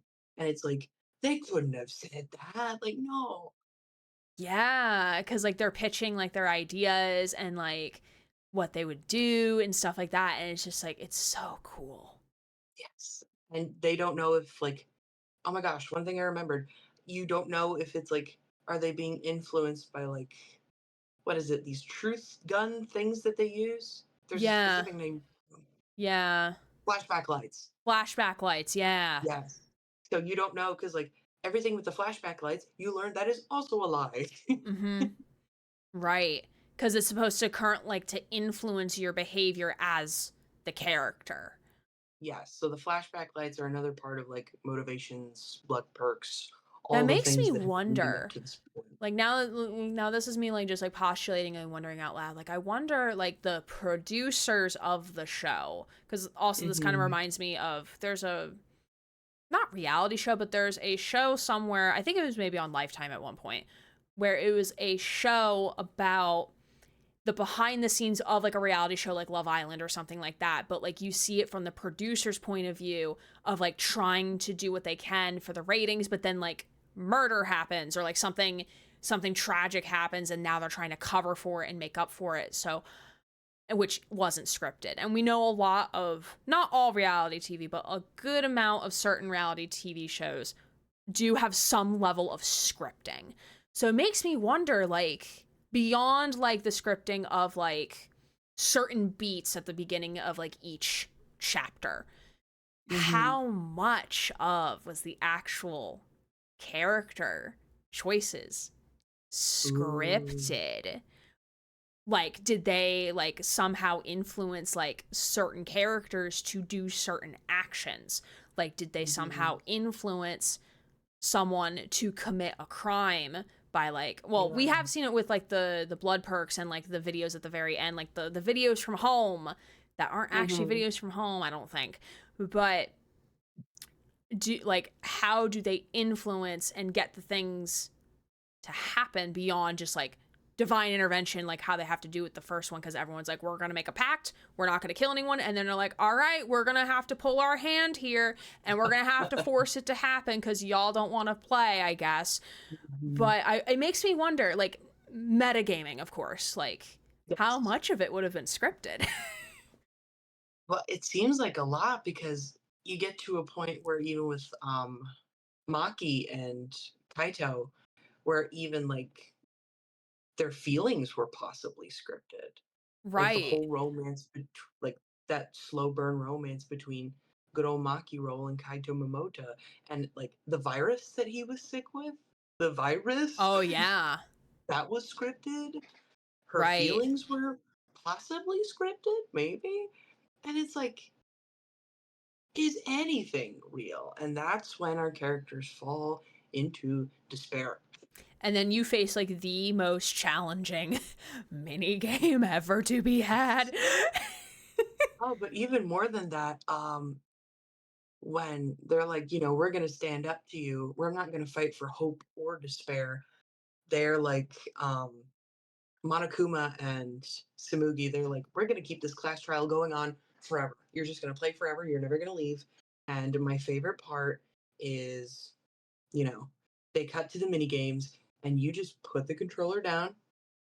You I let the remember timer I run out struggled with that because I'm like, y'all, I don't know what to do. because it's such an impulse. You've been doing this for like 2 games. Right. And it's like, nope, I refuse to play. It's Yeah. such a good design choice because it's, again, the So impulse to satisfying play because it. like screw some of those video games. Yeah, yeah, except for a couple of them. But it's just like, again, it subverts the expectation. It flips the nail on the head that you wouldn't fully expect. And Danganronpa has done it so well. I don't think I've Yeah. seen a puzzle game. Maybe Blueprints is kind of up there, but like in a different way because it's like not a Mhm. visual novel, but it subverts your expectations and like it just blindsides you. Like you're not expecting it unless if like you're, again, ultimate detective uber genius who could see it coming from a mile away. But like for me, like Yes. from 95% of the twists, I was not expecting to happen. What's crazy about it is like this is the most out of pocket yet most creative twist that Spike Chunsoft has done with these games Right. because like, oh, it's Junko Enoshima. Yes, but largely no. And it is it really does subvert those expectations, but one thing I've learned is that there were quite a few people in the fandom who were really mad about it. Mm-hmm. You want to talk more about that? Like, why were people upset about it? Yeah. So, this was the last game in the trilogy. People really come to know and love these games. Like they are obsessed with the killing games, almost akin to the audience in Mm-hmm. Danganronpa V3. They are obsessed with it. And in fact, I think even around this time in 2017, when this game came out, Guinness Book of World Records, Junko Enoshima was named the most cosplayed character for the year. So if that's Wow, not evidence enough interesting. that people live and die by Danganronpa, Mm-hmm. like they see this as like a middle finger to the fans, as like you're calling us like selfish and ungrateful and obsessive, how dare you? But you know Spike Chunsoft really wanted to put another game out after the success of 1 and 2. Kodaka, I feel like he didn't want to, but he made that third game anyway. As like, you know what? Fine, you twisted my hand. I'll make a third game, but I'm gonna sneak this message in there, which I guess sneak is not really the correct term Right. because it is quite obvious. I feel like what Kodaka did with this game, it is essentially a warning of what could happen if you don't let a good story just go. And we Right. talked about this in April. Like, I brought up the Saw movies. We got 10 of those things, possibly an 11th on the way. Um, you look at like Friday the 13th or like any sort of movie franchise that doesn't stop after the first three, and even like book series, TV shows. There are good stories in there, but they get so muddy and convoluted and boring, and you lose interest in watching them because they keep beating the dead horse. They don't let the story just stay where it is. They don't Mm-hmm. follow that rule of threes. Like, we have to keep going to build the fan base, Well, sell and that I think merch, also like you in know? more in this late capitalist society we currently live in, whether we like it or Mhm. not, it's profit. If something is Yes. marketable and interesting and trending and people are here for it, they are going to continue it, which is why I appreciate what Stranger Things is doing. They thought they were going to end with 4, but then they're like, no, we need a 5th season to finish out the story. And even though I believe it's probably one of the most popular original Netflix shows of probably all Yes. time, they know it cannot sustain. It cannot. Like, the story has to end at some point. Like, the kids have physically grown up at this point. It was the same thing with Yes. Lost.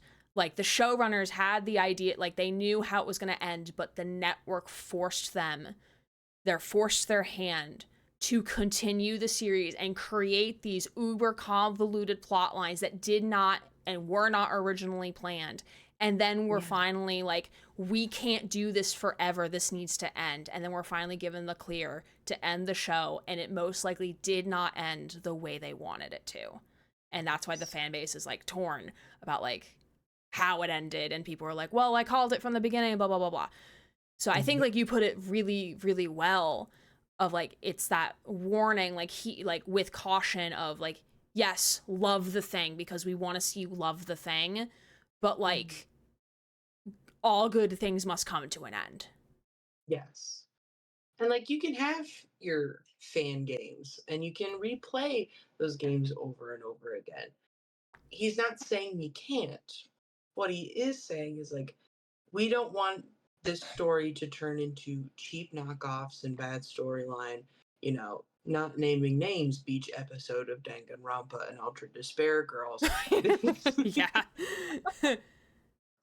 But like the last thing we want, me personally, I'm going to use this analogy because it makes the most sense to me, and I'm not sure if you'll agree.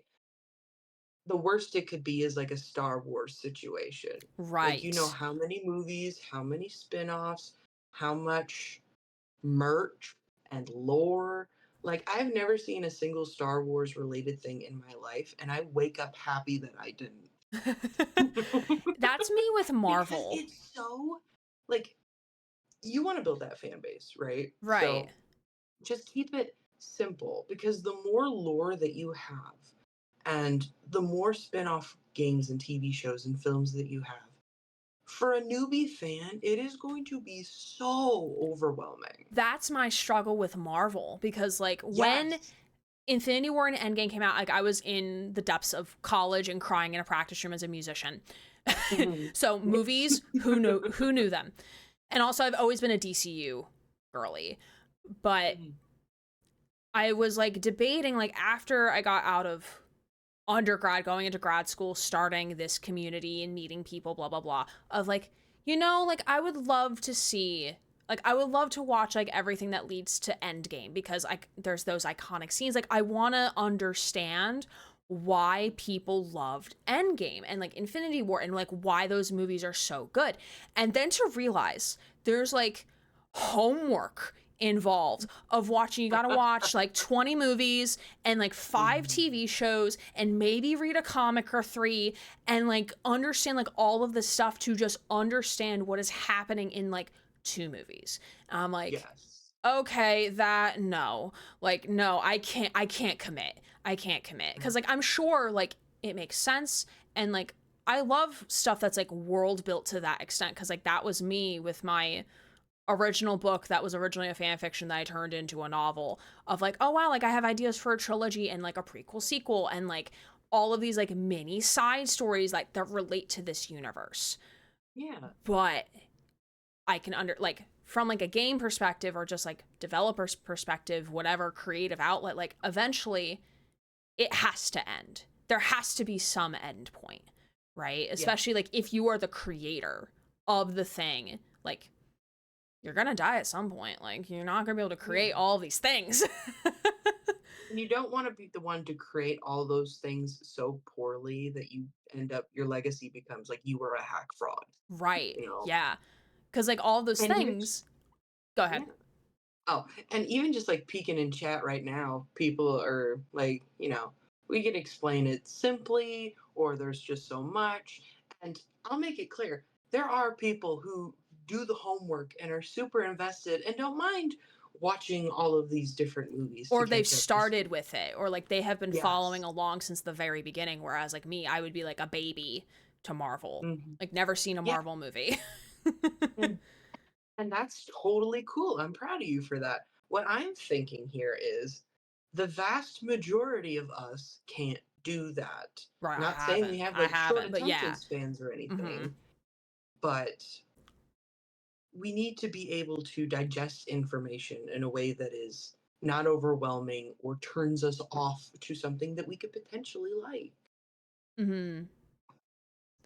Yeah, and I'm thinking because like there's a game I played recently where I would often like in my like go live announcements on my in my Discord, like I would often say for like specific games, like, hey, you don't need to like even if we're like part 6 into my Hmm. streaming of this game, like you do not need to understand what has happened in parts 1 through 5 to watch this stream. Like you can come in at any point and like we can tell you like we can get you caught up, but like you're not missing anything. Whereas like other games like maybe like Mass Effect, I'm thinking of games I've played recently like Mass Effect, or what will be coming soon will be the Great Ace Attorney Chronicles. We're bringing that back, which we're like Hmm. 30 to 40 episodes deep because it is a duology. It's 2 games in one. And like I have to do homework. I haven't played that game in a year and a half. So like I now have to go back and watch like snippets of prior Voz to figure out like, okay, what are the key talking points, because we're all gonna need a refresh of like Hmm. what the fuck is happening in this game. But Yeah. like, yeah, I think to kind of come back to what the I assume creator of Danganronpa was doing with this game, I think it was a great send off. Like they did Yes. all of the plot, like all of like the big plot twists. Like if they were to extend, like let's say instead of 3 games, they did 6 main games. They did any and all plot twists they would have thought of for those other games and just put them all into one, because it's like, hey, we're going out with a bang. Like this is the Hmm. last game that we're making in the mainline series. We're gonna throw literally everything in the kitchen sink. We're like everything in the kitchen sink. Here it is.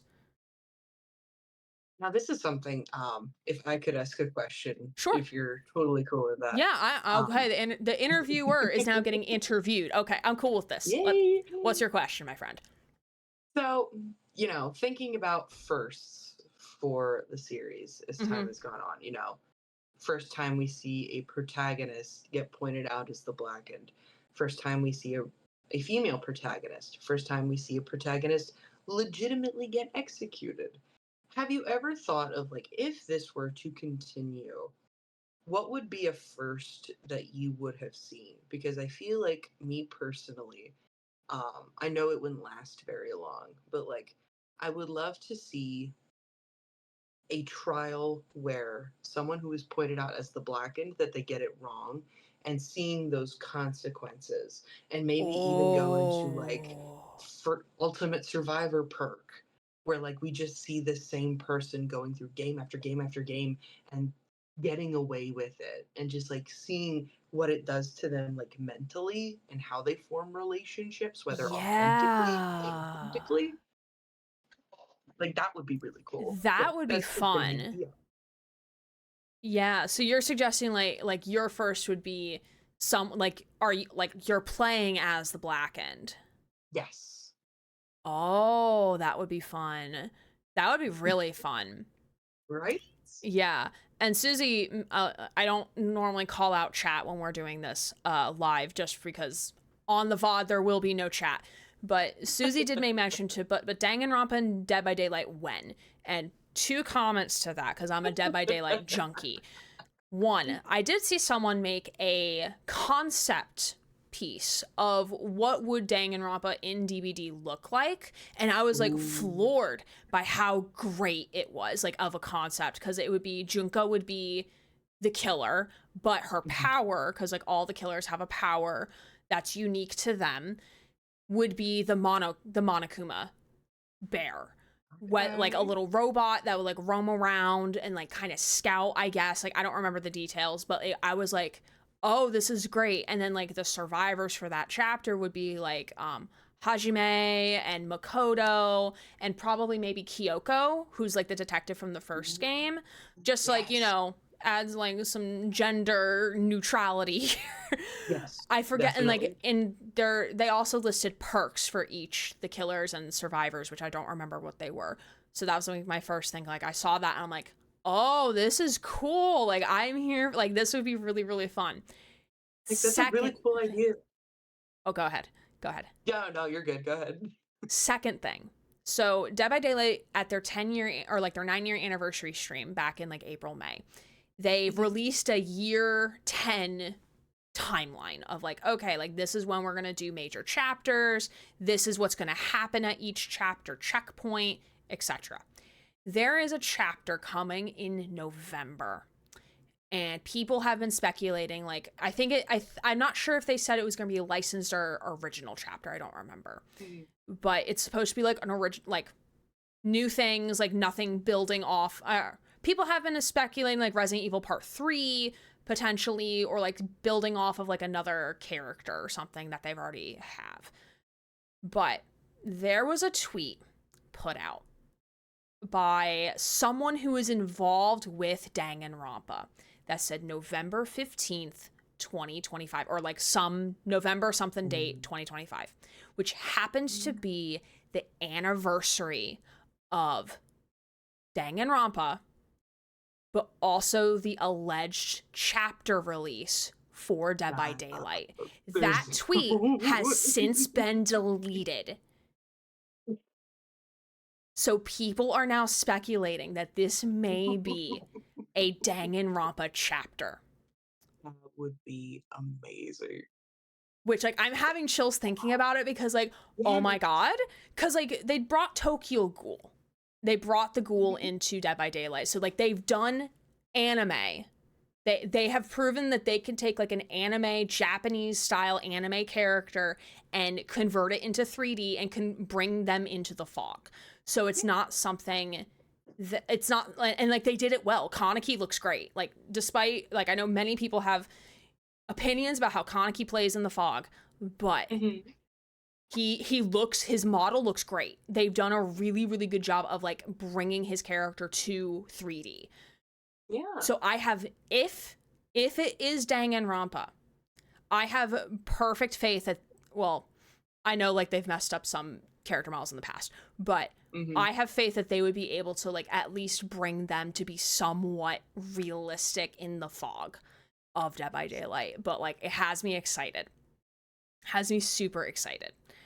I'm excited at the potential prospect of this being a thing. But you know, I've never even played Dead by Daylight, but like I'm hyped already. There's a couple people in this chat who bought Dead by Daylight in the Alan Wake chapter just because it was Alan Wake and have never played the game. Like they never, like they only bought the game and the chapter to say, like, I'm thinking of Magnolia Sim specifically because I know she bought it just to say like I have the Alan Wake things, and then has never played the game, which I respect.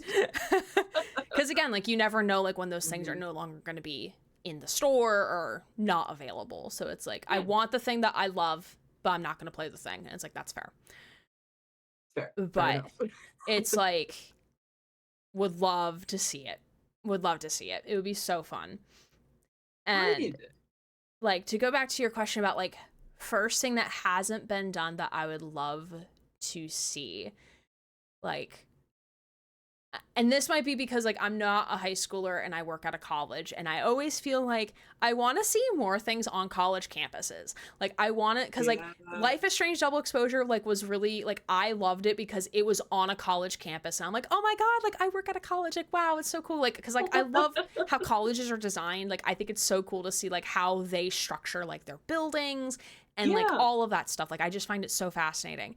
So I would love, like, I think as like a first for the series, if they were continuing it, but they're not going to see a version of it, but it's like you are a college student, because college is a lot different than high school, even though they're not following like a traditional college or high school schedules. But I think it would be like an added twist because you age them up, not necessarily the current characters, but like that opens the door for them to do different things that you can't do with high schoolers.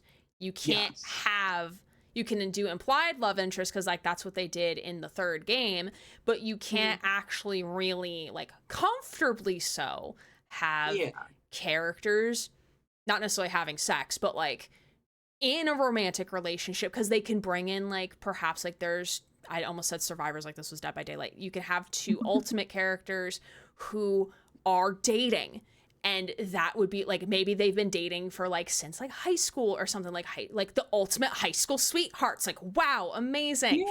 And I love that, ultimate high school sweethearts. That would be a really good pairing. Like it's a duo. I like that.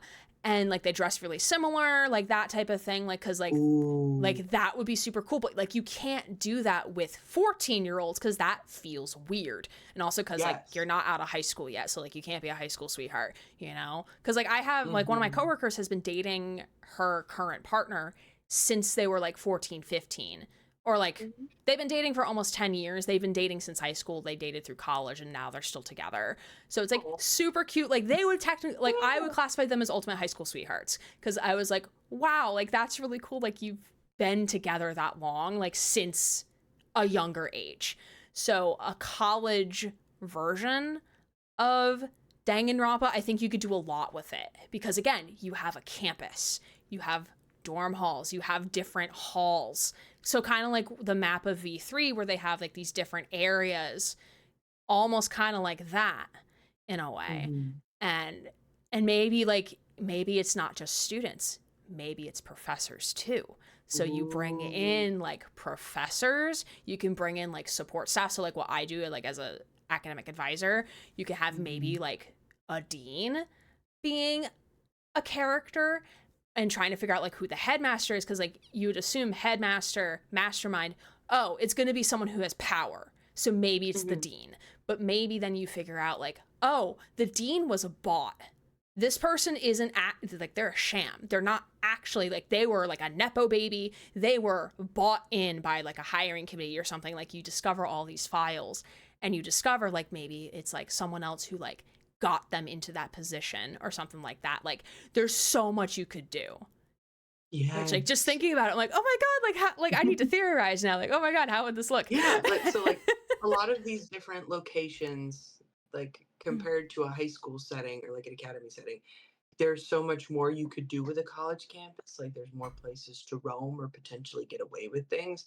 And also just like the social emotional aspect and the cognitive aspect between a high schooler versus like a grown budding adult in college.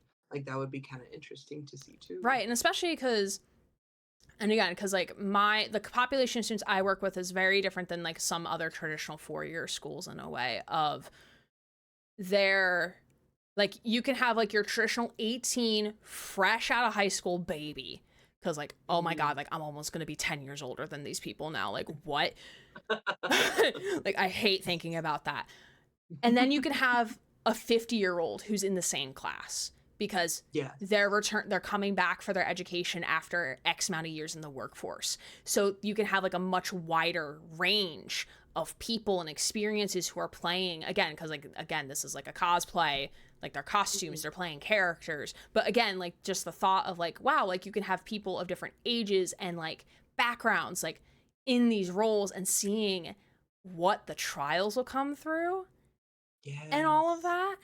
And ooh, just like I also like thinking actually like, really like this idea, I this like whole it idea too. of a college campus. Because especially when you brought up, like, it's not just fresh out the school, high school kids going into college.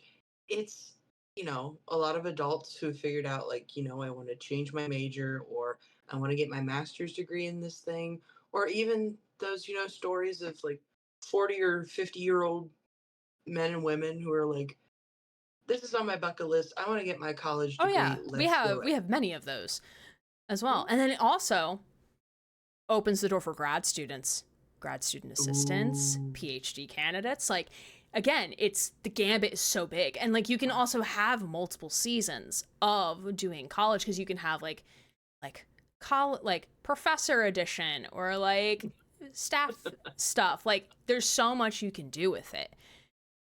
And also like ranging of size of campuses or types of campus, because like you have like religious built institutions, you can have public or private, community college versus a 4-year or a tech school. Like there's so much you can do with it. Yeah. I'm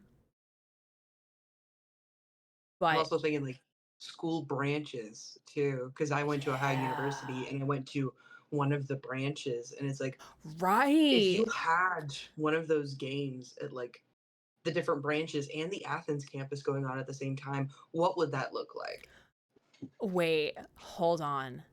I had an idea when you said branches of like teams, Ooh. because I'm we've always also thinking seen like it you brought up. against like it's every man for themselves, but Mhm. never I like would. in a team setting where it's like, okay, like not necessarily sure how it would look like, but in terms of maybe one, like the goal is to like have the most amount of killings like gotten away with, or like something like some sort of like team Ooh. versus team aspect that maybe Ooh. contributes to something. I'm kind of thinking Survivor. Like this is now becoming Survivor in my head, because you have like the Yeah. team things and then it breaks down into the individual things.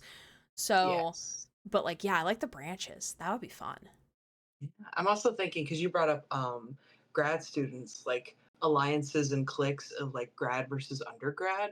That Oh, too. or program based on like what their Ooh. program is, cuz like again, like like back at my prior school, like you had all like we had 4 colleges. So we had College of Business, then LAS, which is Liberal Arts and Sciences, VPA, which is Visual Performing Arts, and then Mhm. Education.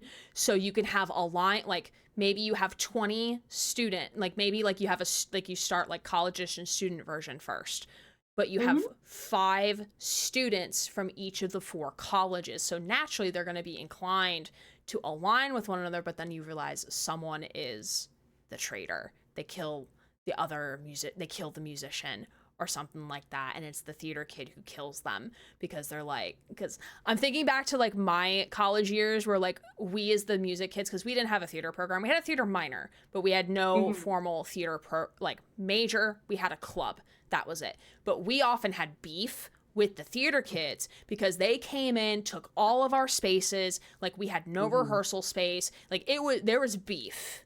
For the most part, there was Yes. beef.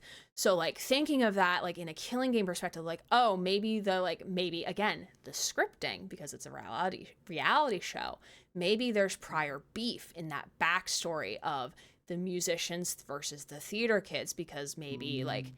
again, much like my college, where there wasn't a theater program, but this kid decided to come here anyway to maybe try to be that pinnacle, that star, to start a program.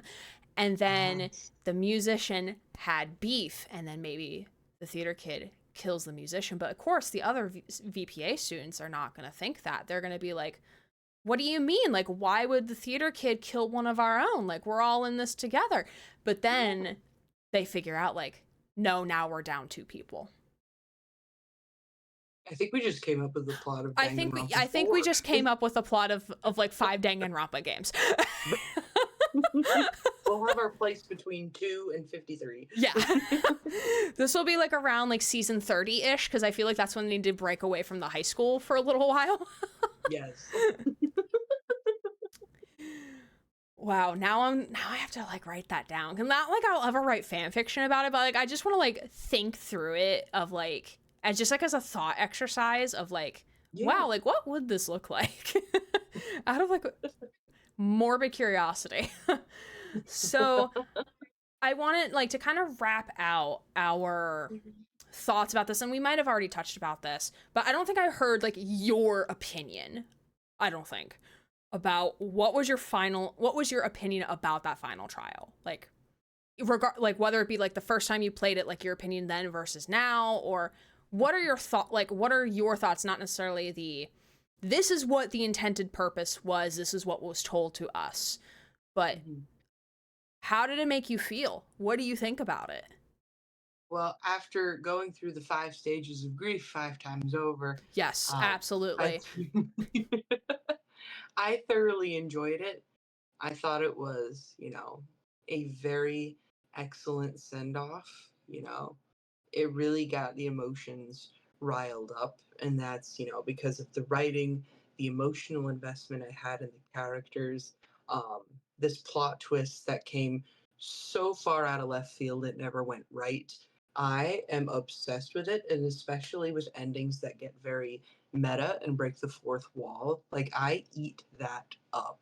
So I Mm-hmm. thought it was like a perfect ending, not just to the game, but to the entire series as a whole. Like, there's no way you can be like, oh, by the way, we're gonna retcon all of that happened in Right. V3. Like, no, I feel like Kodaka did that on purpose so that there is nothing after that.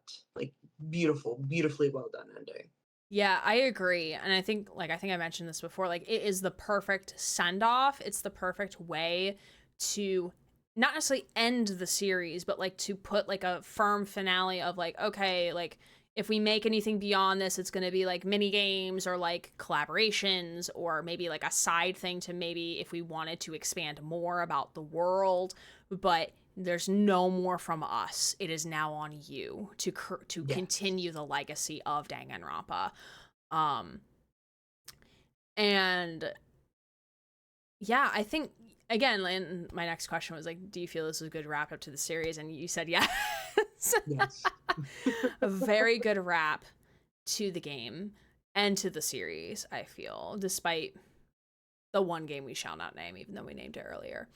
That game can just Never heard of it. never heard of it, nope. Never seen it, don't know what that is. So to continue wrapping us out here, why in short, why is Danganronpa one of your favorite games slash series? It is such an interesting concept. Like, putting all of these people in this situation where you question friendships and right from wrong and morality and how quickly the tables turn.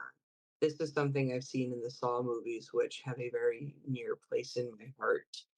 And also just looking at the art style and the uniqueness and diversity of the characters. Like, there's so many characters to love, and when you see them like get murdered or get marked as the blackened and executed, like, you feel something. You get Right. emotionally invested. And I think it's very, from when I found these games, I felt it was quite rare that a set of games would impact me so deeply when a character was gone, just out of existence. Right. It's just so well done, and it twists at your heartstrings, and it makes you think like, what would I do in this situation? Like, just wonderful all the way around. Yeah, and I will mention to the people who are listening right now or watching this as a VOD later on, Fozzie and I have not dove, not dived, dove Wow. into a lot of specifics in each game. So even if you know the final twist that is coming in V3, you like there's things and plots and things that happen in like 1, 2, and V3 that you can go explore for yourself. Like they, again, plot twists a many. Yes, there's across so much all that of we have these. not covered. Yeah, the lore goes deep. It goes very deep. So even if you know the final plot twist of it, you can still play all 3 of them and see things unfold that we did not talk about. Like, just in the nature of, like, the trials and the outcome and what you discover. Because, like, I'm thinking of a couple of things in 1 that really stuck with me in terms of the major plot twists. And it's just, so good. So good. So I think it's fair to say that we can call this a good game. Yes. A very good game. Which I do invite everyone in chat to use one of our GG emotes. Because GG, it's a good game. GG's. GG's good indeed. Game, GG's go. Yay. Also Diov in the chat. Diov. Diov. Me making a new language over here. I have a Jersey accent. I do have a Jersey accent. I don't know if my coworkers, like, my coworkers don't tell me I have an accent, but, like, one of my coworkers, like, he's very much a Southern Virginia boy, so he has a very slight Virginia drawl to his voice. So, but to him, it sounds normal, but I'm like, oh, you're Southern. But, Fozzie, I greatly appreciate this conversation and reminding me how much I need to replay this series. Because now I need to go and relive the 3 games and also 100% them, because that's been something I've been wanting to do. But relive them because there's so much, and now I'm like, man, I want to go back and say hi to all those characters that I love dearly. I hope they missed me. I hope they miss me. Gundam, give me your little four Dark Devas of Destruction, your little hamsters. But I very much appreciated having the opportunity to talk to you today about all of this wonderful goodness. Yeah. But if anyone is interested in being interviewed for Codename Good Game, there is the link in the chat, or upon making this a VOD later on, you'll find it in the description. If you would like to be interviewed about your favorite game and or series, I try not to duplicate, but I will make exceptions to the rule as we make more episodes of this series. It's super low stakes, super chill.